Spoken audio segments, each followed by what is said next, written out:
Can you install the Castle TV app on your iPhone? Let's walk through it in 60 seconds. First, grab your iPhone and open the App Store from your home screen. Tap the Search tab, then type Castle TV into the search bar at the top. If Castle TV is officially available in your country, you'll see it listed in the search results. If nothing appears, or you see a message like "not available in your region," the app can't currently be installed on this iPhone. That usually means Castle TV isn't supported yet in your country or on iOS, even if it exists on other devices. If you do see Castle TV in the App Store, tap it to open the app's detail page. Next, tap Get or the Cloud download icon, then confirm with Face ID, Touch ID, or your Apple ID password.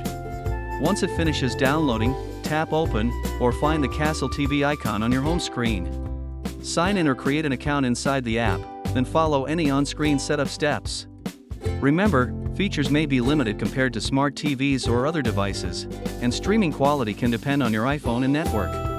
So, can you install Castle TV on iPhone? Yes, if it appears in your App Store. If not, you'll need to wait for official iOS support.